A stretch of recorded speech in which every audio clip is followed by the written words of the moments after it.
It is Thursday, February the 13th, 2025. My name is Carlos Whitaker, and this is episode 2 of Human School. Friends and family,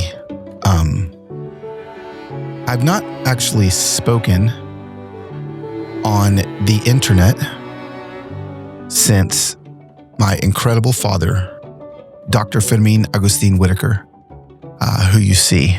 Wait, where is he? Right here, if you're on YouTube. Behind me.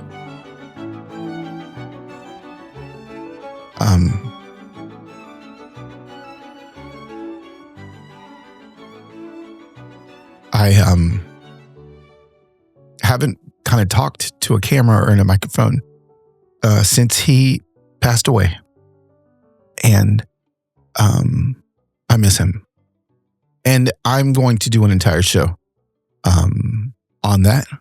My dad kind of affects and surrounds every aspect of who I am, every facet of who I am.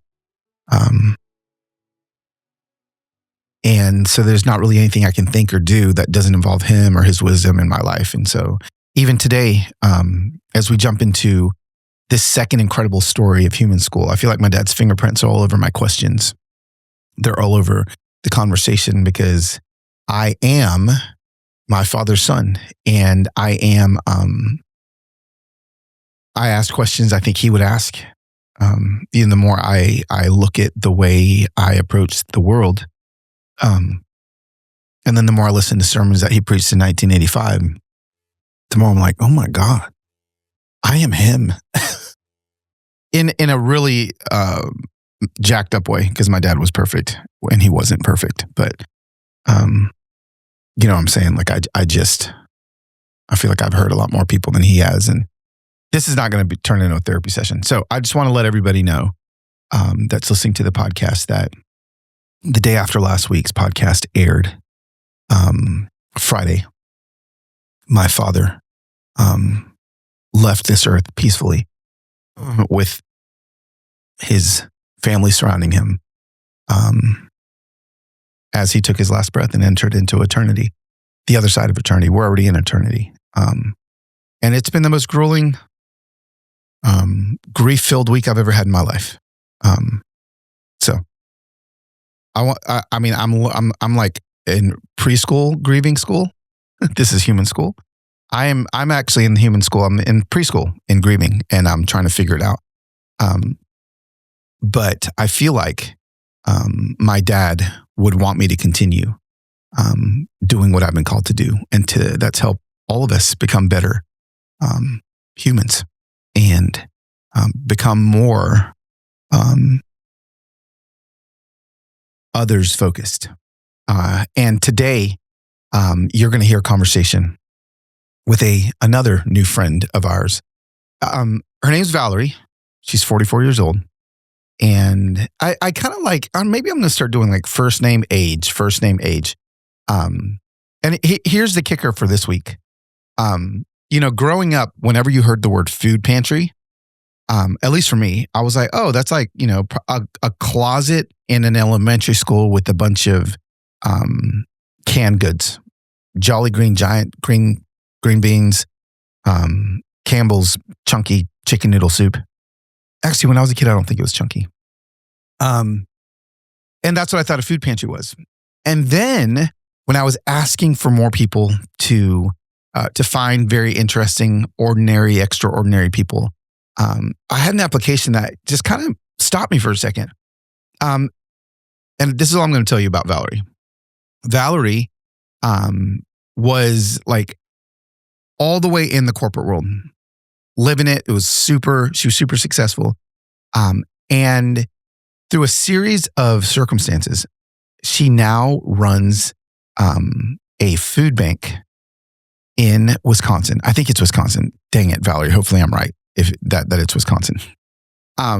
But she runs, and so for me, a food pantry, a food bank, I was like, what does that even mean?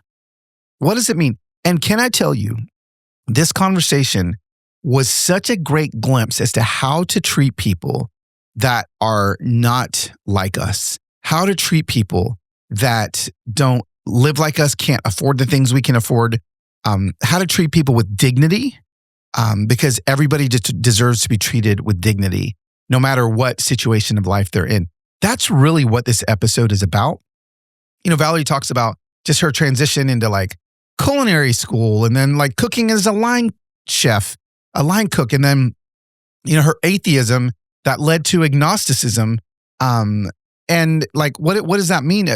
And like, that's where she's kind of at now. Is like, I don't know. I feel like maybe there's something out there greater in the world because of what she's been experiencing with people, at her, food bank. I don't think it's called a food bank anymore. We'll let her dive into what it's called and all the specs. But what I want to tell you is that every single one of us are going to listen to this conversation and come out the other side going like, wow, whole new respect for the dignity of people and their food. And what does it mean for us to lean in to the hungry in this country? And so I'm going to let Valerie do it. Valerie, I'm glad you're here. I'm grateful your story tremendously affected me. And I think it's going to affect the rest of the Human School pupils. Friends and family, class is in session. Okay, Human School family, because I don't even know if you know this, Valerie, but I'm renaming this season of the podcast Human School, where we get to, I don't know, just get curious about other humans. And you, ladies and gentlemen, Valerie is the first interview I'm doing in this new format. So no pressure, but Valerie, thanks for coming and hanging out with me on Human School. Well, I appreciate you having me, and I'm happy to be a guinea pig. Yes, you are. You are the guinea pig. I've already kind of laid out your story for the listeners, and so I really want to jump straight in to really like 2013 in your story, the moment when you decided to leave the corporate world. I think there's a lot of people, to be honest with you, that feel like, oh my gosh, I'm ready. Like, is this something I want to do? Can you maybe tell me what the tipping point was that made you feel, because you said something kind of in your essay that you wrote to us initially, you felt like maybe you were contributing to the ills of society, that the ills of society was such a strong statement. Can you tell us a little bit about that feeling and where it came from? Yeah, absolutely. I had, I hadn't finished college the first time. Okay. I did a semester at Illinois State right out of high school, but I didn't have the kind of support that I needed to really get through school. And that's no shade to my parents or anything like that, who were not college graduates. So, when you go to a university and you don't know what a registrar's office is, and you're like, it sounds like register, but I don't think that's the word that they're saying. And then you're afraid to say anything. That creates barriers. And so that was difficult. So I jumped into working, and I ended up with a really great career where I was trained to do this highly specialized type of accounting. And it was great. It was rewarding financially. I loved the people that I worked with. But then I also realized that a lot of the stuff that we were doing was, it's a strong word to say, but exploiting some of the holes in the tax code in order to benefit people who already had a substantial amount of wealth, if that makes sense. That does. And so, I was really good at it, and my clients loved me. But then, then I'd have a client that would just go off about having to make a retirement contribution for a low-paid staff member. Wow. And it was a very small amount of money. And I'm thinking to myself, these people are being able to stash away an amount of money into their retirement plan year after year that I couldn't even dream of, and neither could their front of house secretary. And that attitude really just started to wear me down, and that attitude of privilege was really, really just difficult to work with. And so I found myself at a place where I was going to be moving across country, and I was like, this is the time I need to get out. And I don't know what the hell I'm going to do, but I just don't think I can keep doing this. And so I decided to start cooking. It was something I had started to get good at. At home. Right. I had joined a CSA. For people who don't know, that's community supported agriculture, where you get a box directly from a farmer every week. We've had those. Yep, we've had those in our house. They're so cool. And then I would get like a fennel bulb, and I'm like, what is this? And I'd have to figure it out. And I loved it. And I and I love food. And food is something that we all share. Yes. And so I'm thinking, food is the centerpiece of our celebrations. It is the centerpiece of our grief. It is the centerpiece of all of our gatherings. Yeah. And so if I can cook delicious food and be a part of making moments special for people, that felt like it would be something that was inherently rewarding. And so without much of a plan, I decided to just see what I could do with that. I was 33 years old. Okay. And I felt old. Totally. Again, this is 2013, so you do the math.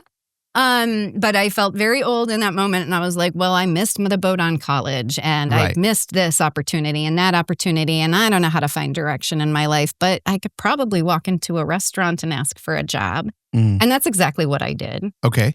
I walked into a restaurant that I absolutely loved. And I sat at the counter and had my birthday lunch there. Oh. And the owner was there. And she was the one that brought me my ticket at the end. And I was like, hey, quick question. Are you hiring? And she's like, well, what's your experience? And I said, none. But I'm very eager, and I can be taught anything. Yeah. And I'm willing to learn. And that's all she needed to hear. Really? And within a week, I had a job at this really wonderful restaurant here in Milwaukee, and called Bavette, which is still here, a really fantastic place. And that was just an amazing opportunity that the chef and owner had given me. And so I Doing what? What were you doing there? I was a line cook. Okay. So, oh, wow. You started cooking. I started cooking. Wow. Yes. Yeah. If I really cared about money, I would have worked front of house. Sure. and did tables. But, yeah. But I really loved the food aspect of it. Okay. And so I started cooking. I enrolled in culinary school. You did? Yes. And so that was really fantastic. We have a wonderful, it's called Milwaukee Area Technical College, which has a culinary arts program. And so I went to school there, and there were people from all walks of life in that program, which was really neat. So it was a great introduction to the city of Milwaukee when I had just moved here. And it just kind of went from there. I loved that I was able to create these wonderful, I could really care about ingredients. I could, care about the people who were eating them. And it was just this beautiful thing. And I was like, well, then what's next? This is great. But, a 33-year-old line cook then turned into a 40-year-old line cook. Oh, yeah. And, there's your body doesn't quite hold up as well. It's a physically demanding job. Yeah. And okay, hold on. I'm going to stop you here for a second. Yeah, please do, because I could walk. Yeah, no, this is great. So like when I think when I think of like line cook in a nice restaurant, I immediately, like, my brain goes to like The Bear. My brain goes to like Netflix specials. My brain goes to like, was it horrible? But you're making it sound like was it as gritty as we think it was back there? There are moments of grittiness. And it's not all like that. All kitchens are very different. I've worked in a few now. Okay. But there are definitely tense moments. Sure. And there can be personalities and conflicts and things like that. But I will say that I never experienced the agony that was portrayed in The Bear to that degree and that unrelenting. Okay. Yeah, I would have burnt out immediately. Yeah. You were there a long time. I mean, you were there. So how long were you line cooking? So I did that up until 2020. Oh, so wow. I ended up leaving the restaurant industry at the beginning of the pandemic. Okay, beginning of the pandemic. Okay, so let's jump in there. Yeah. So I will say, though, in the meantime, my culinary education introduced me to the world of nutrition. Okay. And so I'm thinking, okay, well, maybe this is an interesting path forward, because here's another way you can connect food and people and health outcomes. So good. Can you improve your quality of life with food? So that was something I was interested in exploring. So I ended up enrolling in a bachelor's program at a local university here and ended up getting my bachelor's degree finally, which was an amazing experience. And getting to do that in my late 30s, I can't even tell you how, if everybody had the opportunity to go back in college after you've got some life experience and then go to school, holy smokes, it is, you're there because you want to. You really work hard.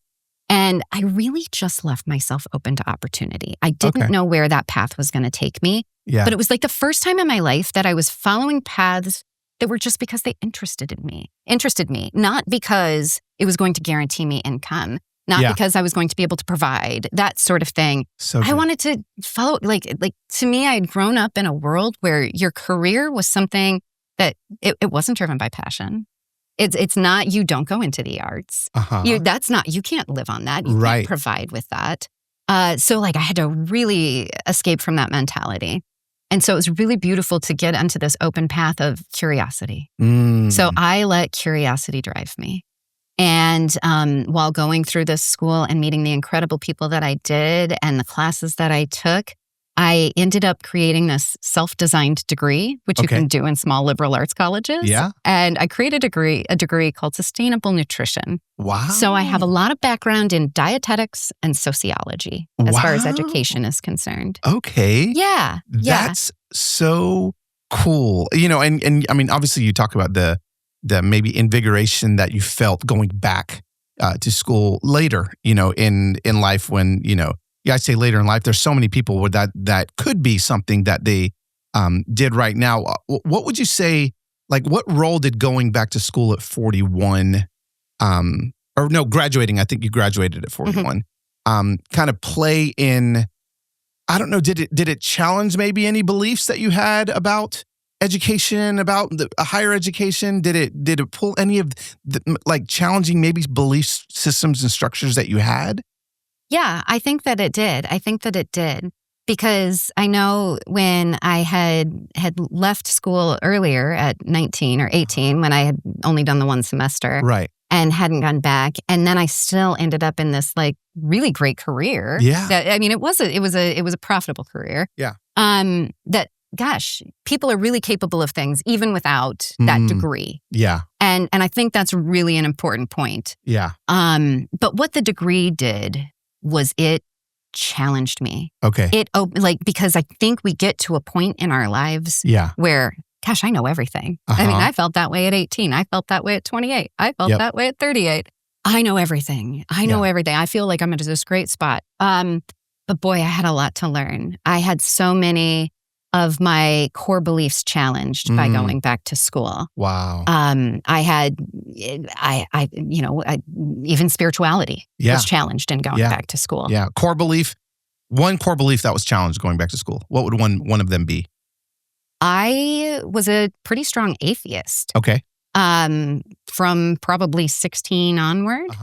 And in going back to school and studying biology and really getting into like DNA and science and things like that. Yeah.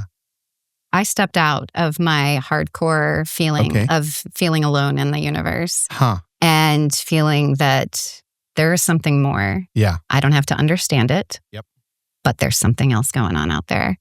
And I, that doesn't necessarily mean I need to sign up and go to church and everything. Sure. And if that's your thing, that's beautiful and wonderful. Totally. But still to have that it rocked me. It really challenged me. Yeah. It really challenged me.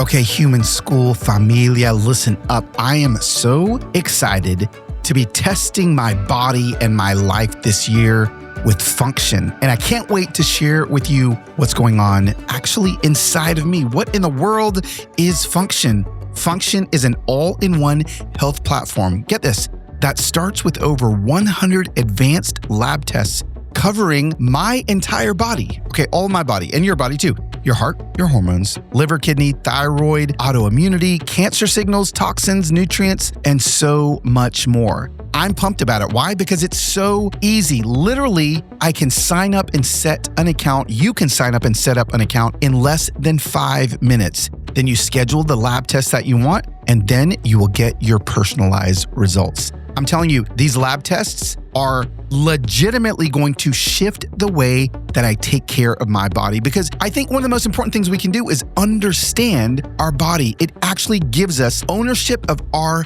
health. health, okay? Function Health, it's about taking control of your health through data instead of doing what I've done my entire 51 years of life, which is guessing what's happening inside of my body, right? And then also, what I love is that the first set of test results, it helps me establish like a baseline for my health. Then I can take that baseline and I can see when I improve. I can see when I go down. It is so helpful. So that's what I love about Function is that it gives me a baseline and also it gives me ownership of my health. Some of the tests that I'm super pumped about are tests that are going to help me master my stress, right? So that's like testing our cortisol, DHEAS, measuring those things to evaluate how my body, especially in this season, is responding to stress. All right, so listen, this is what you can do. Function currently has a wait list, but they are offering my audience the chance to skip it. That's right. You can skip the wait list. Head to functionhealth.com/CarlosW or enter code CarlosW when signing up to skip the wait list. That's right. Please head to functionhealth.com/CarlosW to skip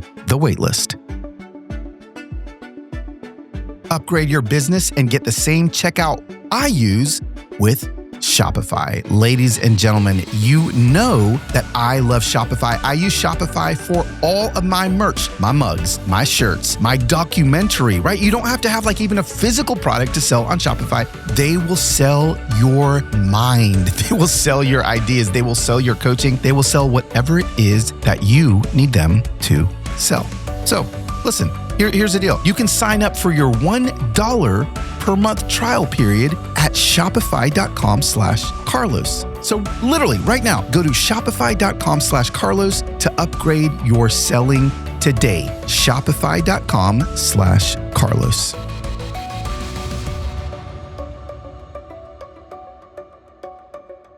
Wow. Well, because I mean, honestly, a lot of times I feel like it's a core belief is almost flipped when higher education comes in. When I say flipped, it's like people that maybe were into like, oh, there's something bigger. Suddenly, maybe they get they learn enough to make them think, well, maybe there isn't something bigger out there. And so, like, I just find it fascinating that it was a little bit flipped for you. Yeah. And I love that, and I actually love that you actually described yourself as a certified agnostic. Which I just love that. And we'll get into this in a second because I want to move into just your first time in a food pantry and kind of what maybe you talk about a sense of calling that you felt, but just for the listeners, because there may be a lot of listeners that are like, oh, wait a second, what's the difference between an atheist and an agnostic? And literally people may not know. So maybe can you enlighten people with the difference there? Yeah, and maybe somebody can challenge this as well. Sure, yeah. But for me, atheism was having a firm belief that there is no God, right? That there is no higher power. And for me, considering myself agnostic is more of a shrug. I don't know. Yeah. There's something else. There's something else. I don't know. Who am I to say? Yeah. I can't firmly say no, and I can't firmly say yeah. Okay. So living in that gray area is really more exciting. Yeah. Sure. No, that's great. Okay. So now move us into this, the next, because were you in school when you first went into a food pantry? Mm-hmm. Okay. Yeah, so take us on that journey. Yeah, absolutely. So I was taking a community nutrition class at my university, and we had to do a project, and our teacher had connected us with this local food pantry in Milwaukee, and we were going to go out and do a needs assessment, which is a thing that a lot of college students do when they're working on projects like this. So you go out and you determine the needs of the community, and then because it was a nutrition class, take that needs assessment and then turn it into some sort of recommendation for the community. So take and use your expertise, but you base it on community needs. So we were going to go out and do interviews at this food pantry with the folks who were using the services. And so I went out on a Saturday and I went and I listened. There's an orientation for all volunteers. And I was listening to the orientation from the site manager, who also happened to be a pastor. Okay. And he talked about what the community was and what the community wasn't. Huh. And so he talked about how the work that they were doing there was justice and not charity. Huh. that the interactions that we had with people were relational and not transactional. Because I know a lot of people will go into that space and think, I'm here to give back to the community. Right. But when you go into these spaces, you often are receiving something that was very unexpected. Wow. And I did receive something unexpected that day. I saw that they were doing community work, like really hands-on community work in a way that I hadn't seen in person in a long time. And I was really moved by it. And I think even in my essay submission to you too, that I felt that the ground shifted beneath my feet that day. Wow. And I couldn't identify what it was yet. I know it was a powerful experience and I was moved by the experience, but being in my 40s, my memory isn't what it used to be. But I still very clearly remember the details of that entire day, even after I left. The things that I was doing, the experiences I had, the interactions with people, that day is so clear in my mind. It felt so powerful. Wow. That's so cool. Did you feel like right away, so like right when you leave the food pantry that day, you're, obviously, I mean, what did you say? You said like justice, not charity, all of these like very impactful statements that you've kind of walked into throughout the day. Did you feel, I guess, like I want to know, especially from you, very specifically, because I think religion and Christianity and sometimes can maybe steal a little bit of the word purpose and calling. Like sometimes I think it can get stolen from others because it's like, well, I have this belief on this certain scripture or this certain thing, but you felt a calling without necessarily a belief in a certain thing. I guess I just want you to unpack what that felt like. Like how did you? Yeah, I mean, you said you felt maybe something shifting beneath you and inside of you. Was that something that you left going like, okay, everything's different. Everything's different. Now I'm zeroed in now. Yeah, I felt that everything was different, and I did feel like a calling, but I didn't know what to do with it. Oh, wow. It's something that took years to process. Huh. It's only really even been in the last 6 months to a year that I feel like I've been able to put words around it. Yeah. But I will say that it was less than 3 months later that they had a job posting for an AmeriCorps position. And I was looking to do something because I had decided to leave restaurants at the beginning of the pandemic, finish my college. Now I needed to get back to work. And so I saw that they had this AmeriCorps position. And for folks who don't know, AmeriCorps is sort of like a civilian version of the Peace Corps. It's a year of service in the community. And it's a government program. It's pretty awesome. And I was like, well, I'm not sure, where this path has been leading me, but I'm suddenly feeling called to this direction over here. And I've never worked in nonprofit, but it feels like a cool new way to leverage food in people's lives. Yeah. And I was like, this is it. Let me just apply and see what happens. And so I did, and I was accepted. And I think it was April when I first stepped foot in there as a volunteer, and it was September I started my term as an AmeriCorps member at that same organization. Wow. Okay, so take us through that year and kind of lead us into where you are now. Yeah, so that first year was really cool and exciting. So our food pantry is Nourish MKE right here in Milwaukee, and we have 4 locations. And so I was tasked with helping run one of our food centers. So I was running one of our south side of the city. This was as an AmeriCorps? As an AmeriCorps member. Okay. Yep. So I would help handle deliveries. My experience in restaurants helped because we do food demonstrations every week. So we'd unpack all the deliveries and I'd be like, we got a pallet of eggplants and those are not going to move. How do I make eggplant delicious for people to taste it, try it, take an eggplant home? So I did a lot of that stuff, which was really neat. And I got to make a lot of connections with other organizations and other people. And I met amazing folks, got to know the community and build trust within the community. And so that was a year-long term. And at the end of it, we had the opportunity to create a new position at the organization. And I was hired as program manager at the end of that year. So that was really exciting that I got to continue my work here at the organization as a program manager. And so I was then tasked with building relationships with partner organizations to bring resources in, I was still helping run the pantries, all of that stuff. And so I still get to do all the fun, dirty work, and I'm getting to do some higher level things and connecting with people and connecting people to the mission. And then it was in 2024 when our executive director left that I was appointed interim executive director. And as of November 1st of 2024, I'm now officially the executive director of the organization. So to go from an AmeriCorps member to an executive director in 3 years is pretty wild. That is really cool. It pulls out. I mean, gosh, we could do a whole conversation just about that and just about, people risking and trying new things and being curious and where that can end up leading you.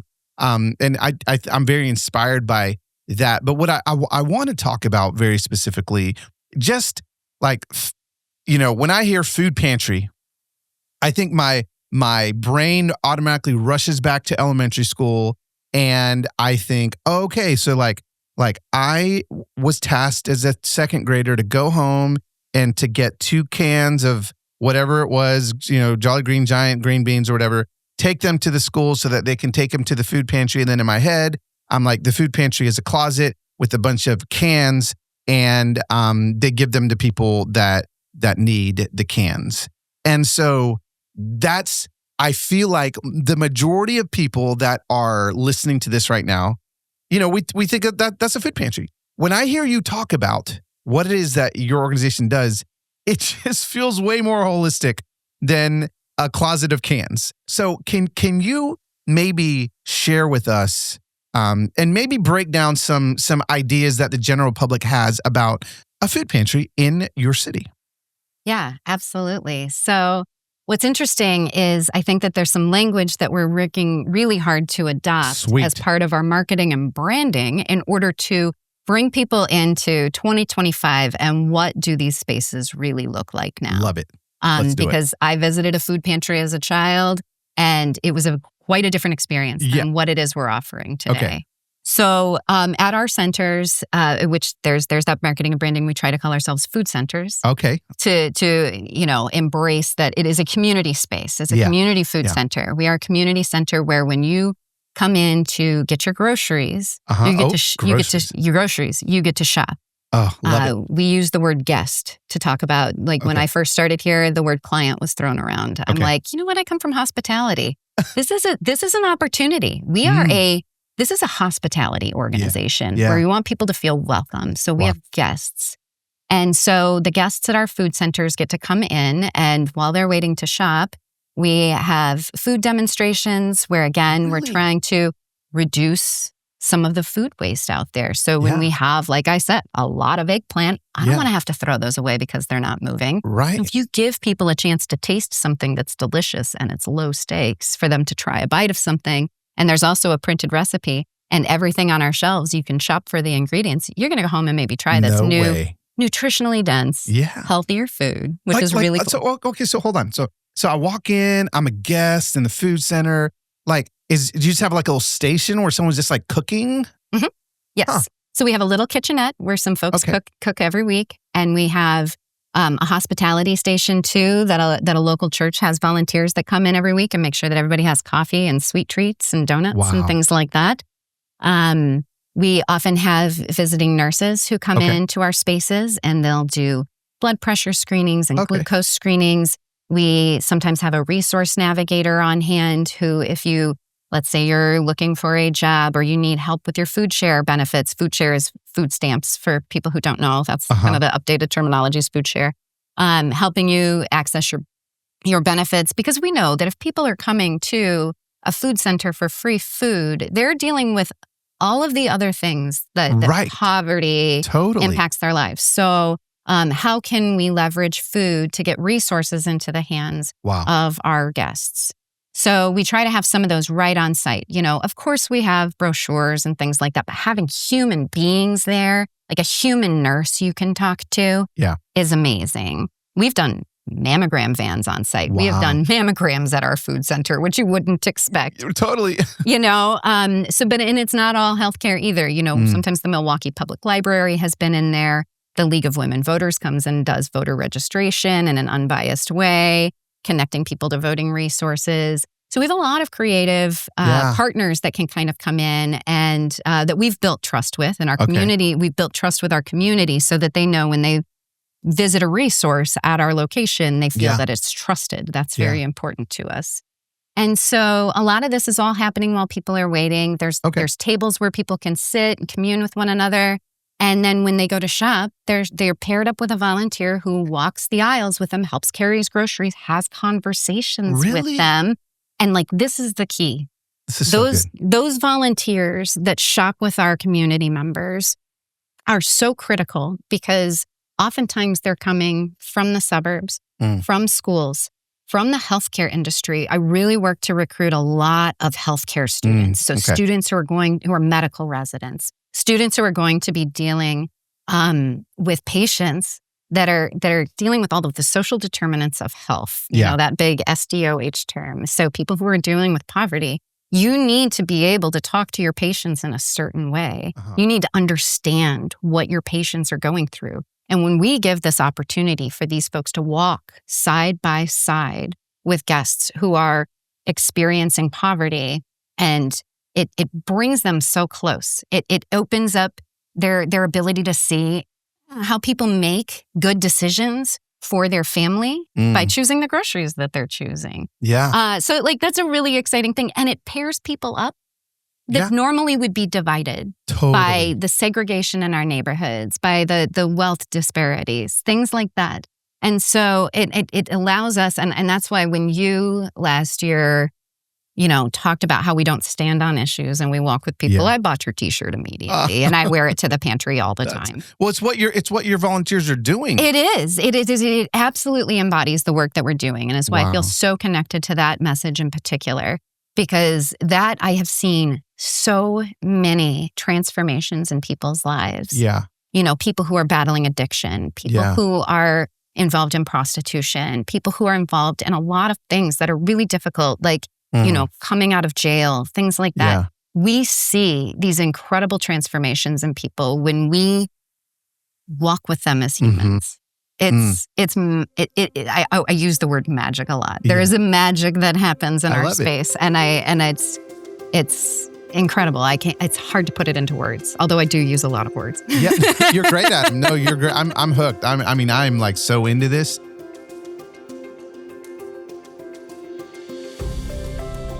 One thing that I didn't know is that my liver is the second largest organ in my body. Literally, my liver is responsible for over 500 functions in my body, but for some reason, nobody ever told me about my liver. It's like we don't even think about liver, right? No, we need to be thinking about our liver because our liver health does not get the attention it deserves. Over 30% of Americans have a sluggish liver. You ain't want your liver to be sluggish, I promise. So what do? Well, enters Dose. Dose for your liver was formulated to cleanse your liver of unwanted elements, aid in digestion, and maintain your body's filter. Literally, you put a filter on your water. Why not put a filter on your liver? Why in the world does this matter? Because like I told you, your liver is the largest organ in your body and it's responsible for over 500 functions. Your liver is so important. Dose's science-backed formula promotes liver function, aids in digestion, and eases bloating and even boosts energy levels. Save 30% on your first month of subscription by going to dosedaily.co/Carlos or entering Carlos at checkout. That is dosedaily.co/Carlos for 30% off your first month subscription. Did you know that when your metabolism is working properly, you will feel the benefits in literally every single aspect of your life? I have found an incredible tool that gives me insights to create a healthy metabolism for my body, and it's called Lumen. What in the world is Lumen? Well, let me tell you. Lumen is the world's first handheld metabolic coach. It's a device that measures your metabolism through your breath. That's right. All you got to do is breathe into the little Lumen, and the app lets you know if you're burning fat, carbs, and gives you tailored guidance to improve your nutrition, workouts, sleep, and even stress management. All you got to do is breathe into your Lumen first thing in the morning, and you know what's going on. And then Lumen gives you a personalized nutrition plan for that day based on y'all's breath. How crazy is that? Listen, your metabolism is your body's engine, okay? It's how your body turns the food you eat into fuel that keeps you going. So take the next step to improving your health. Go to lumen.me/Carlos to get 20% off your Lumen. That is lume.me/Carlos for 20% off your purchase. Thank you, Lumen, for sponsoring this episode.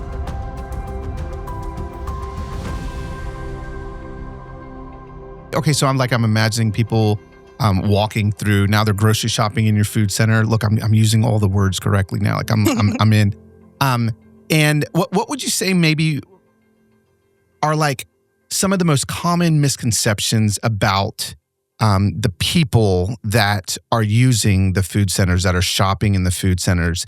I think automatically I start assuming. I start making assumptions about who it is. Would I be maybe even surprised as to some people that would be coming into a food center, needing those services? Yeah, I think, there are a lot of assumptions about people who are living in poverty, especially if you've never experienced poverty. And, there's, I think often of the line that the beggars can't be choosers. That's something I think about a lot because we have a choice model when people shop at our locations where they can pick what they want off of the shelves, that they make the decision for their family. There's agency and dignity in that. But when people are experiencing poverty, there is a scarcity mindset that we are constantly combating. And scarcity mindset exhibits itself in behaviors that I think sometimes can, reinforce some people's assumptions about what people are going through. When somebody comes in and they're afraid that if they don't take as much as they absolutely can, it's not going to be there next time. We're constantly battling that mindset. And so the big important thing for us, and especially as volunteers, and that's why we do that key orientation still, is we're here to meet people where they're at. We meet people where they're at. We sometimes see people exhibiting behavior that would not be considered socially acceptable. But we have a whole team of folks who know how to de-escalate conflict, who know how to connect with people and help them find their humanity. Because when you're in that moment of fight or flight, you're not yourself, and it's really easy for us to always be looking away from poverty, looking away from those painful things. But I think when we approach people with open hands and really meet them where they're at, it gives them the ability to transform. And I think because we do that by leading by example, the volunteers especially who come into our space who might have some preconceived notions, they see how we're working on that and can adapt. And that's us meeting them where they're at to bring them into this work as well. Oh, that's so good. I imagine working in a restaurant as long as you did, and then going to school, with nutrition as the focus, and then working at the food center, and then now running the food center, there have to be moments or stories or people or guests that have come through that you've seen transformation happen in their lives, that you've seen, I don't know, has there been somebody that suddenly loves to cook that never cooked before, like they're like, oh my gosh, I got spices I've never had before. Share a story of just, what one of your guests or somebody that has really left a mark on you while you've been serving in this capacity. Oh my gosh, there are so many stories, and it's funny because this is sometimes murky territory because that sometimes it's not my story to tell. Totally. Yeah. But I can give you at least a very general, let me give you a general vague example of something that recently happened. We had a community member who started volunteering with us in this last year. And prior to that, this person had been receiving groceries from us and felt that they were in a better place and they wanted to start volunteering. And so we were so excited to invite them in. And about 30% of the people who volunteer with us are members of the community, our guests that we serve, which is really cool. Yeah.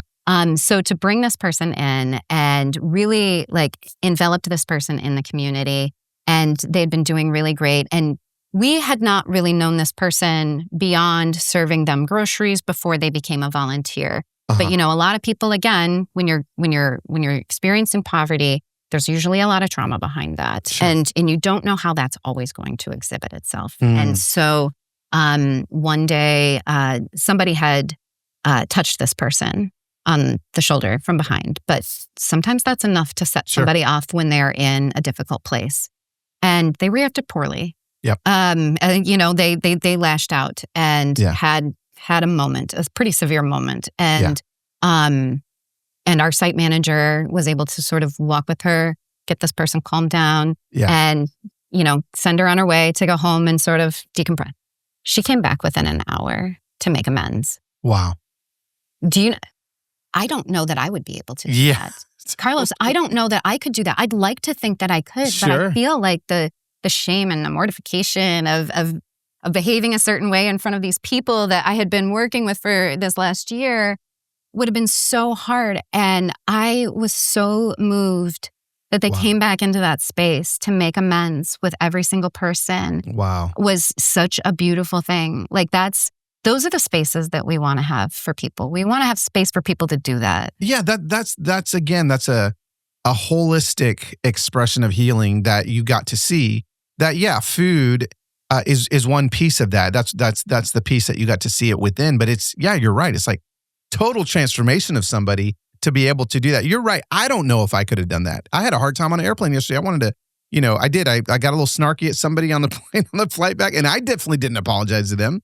So, I need to read my own t-shirt, but no, that is so good for, okay. So like, here's the deal. Like I'm suddenly like, I listened to Valerie and I'm like, okay, wait a second. Food pantries now, food centers in my head. Like this is something I feel like, is something I'd love to maybe be a part of in my community. Maybe be like what could somebody that's listening to this, that's feeling this spurring in their soul or their ethos in a moment of listening to this conversation that wants to do something, what do they do? I mean, can you just call up the food centers? You just kind of show up? Can you volunteer? Is there background checks? What's going on?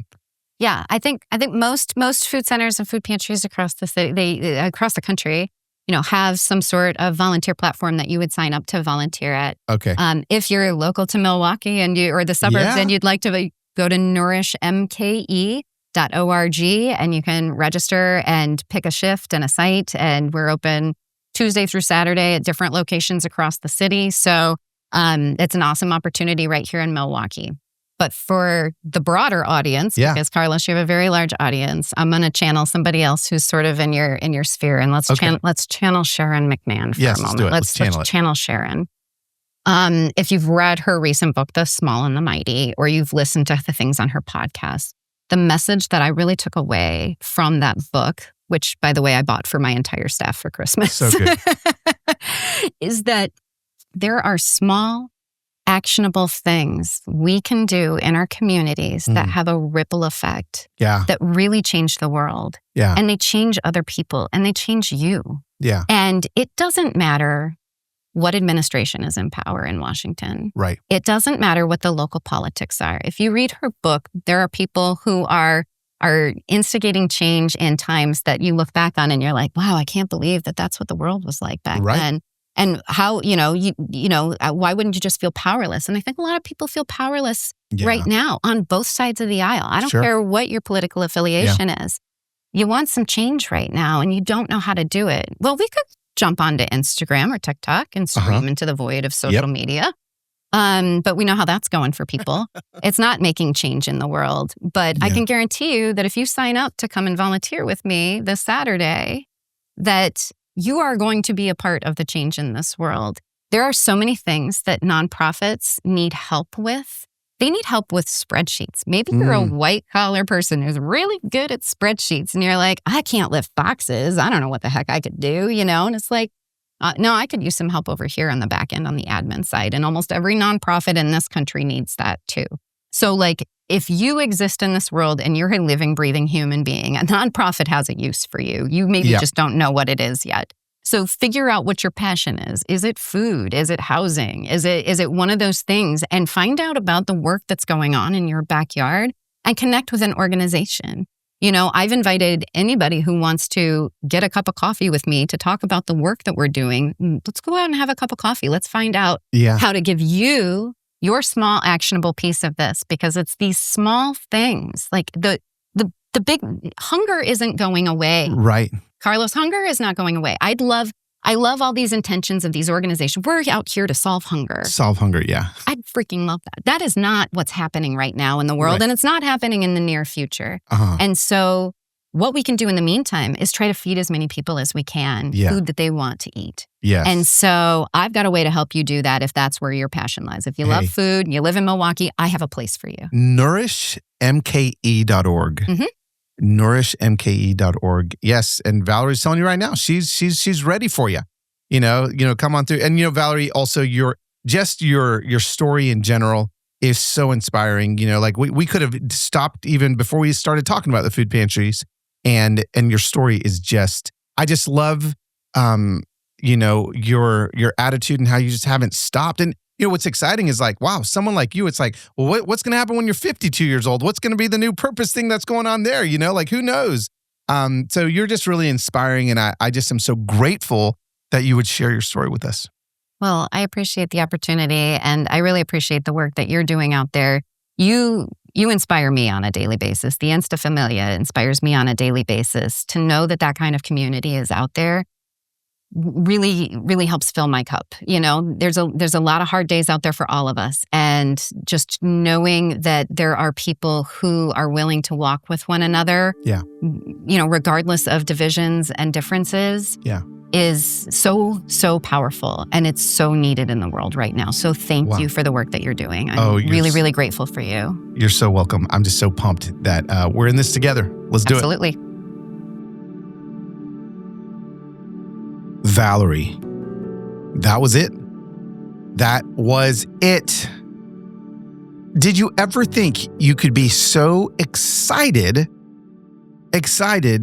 about the possibility for what it's going to look like for you to get involved with those in your community that need help? Feeling dignity when it comes to their groceries, feeling dignity when it comes to how it is we treat them. Human School, that was good. I would love for you to maybe email me or tell me, maybe come to my Instagram and let me know something that you learned that in this week's episode of Human School that you can apply to your life. I really loved what she said about the work is justice work, not charity work. Justice for those in need, not charity for those in need. I thought that was gigantic for me when it comes to learning. And so just, Valerie, I want to say thank you again for sharing. And also thank you, Human School friends and family, for leaning in with my family this week. Music, please.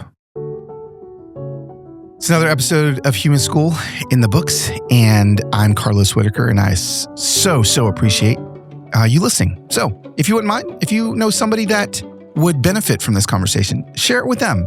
Let's get curious about people that view the world through a different lens than we do. And we'll see you next week on another episode of Human School.